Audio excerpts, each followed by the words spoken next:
Good morning, Walker families. This is Michelle Bowman, the principal. I have Officer John here with me. We wanted to give a quick shout out for the improvements that we noticed so rapidly in the concern that we shared about our carpool lane and our park and escort lot. And so we wanted to make sure, we wanted to give everybody the opportunity to know that there are two ways to drop off students in the morning. I'm going to explain those two ways, and then Officer John is going to share some of the concerns that we've seen.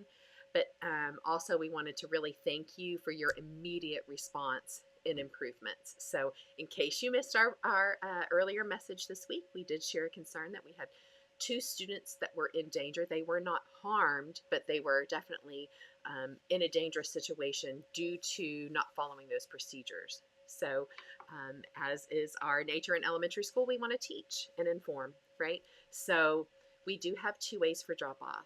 By our cafeteria, we have a carpool line, right?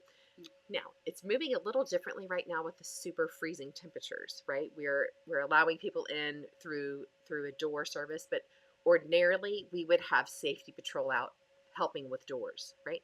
So we are really encouraging that independence of kiddos, if they can open their own door, close their own door.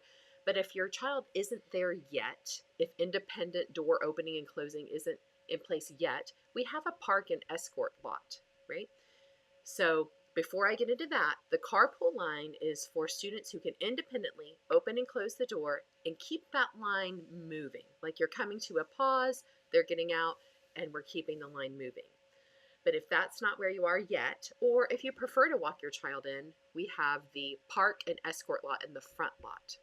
And that's all it is. There is not a carpool lane in the front, and we don't have safety patrol students working in that area. But what we do have is a system set up where you can utilize the parking spaces. You come in, you park, but the thing is that students cannot cross by themselves. You have to have an adult, whoever's driving the car, presumably, or maybe you have a second adult in the car. The car has to be parked, and then the students are escorted across the parking lot to near the front door area. Okay, you don't really need to come in the building, but you'll come towards the front. Officer John and one of our staff members will be there to greet. But so those are the two options. And so if you could just share with us some of the things that you've seen that have been concerning. Yeah, the one thing, just like the other day, is sometimes, a lot of these kids are so small that they're not even as high up as the windows on the car. So if they're walking in the parking lot by themselves, driver might not see them. So, and we could just have an accident that could have been prevented.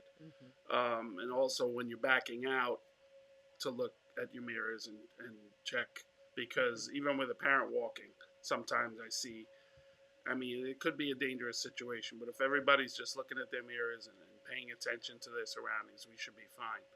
But the children, because a lot of the kids will just jump out of the car and run. And that's, obviously that's what kids do. But so if you just pull into the spot and walk them at least to the curb across, Right. it's a lot safer situation. And I get it. Sometimes you're in a rush, but that's what the carpool lane should be utilized for, because that, I'm always looking over there, and that's a constant wave of cars, and it's quick. It's a lot quicker than doing that in the drop-off lot, because of, a lot of cars are backing out, so you're going to get stuck there waiting for cars to back out anyway. So the carpool lane is definitely the quicker way to drop off the kids. Yeah. So we just wanted to come on and give you just a quick update.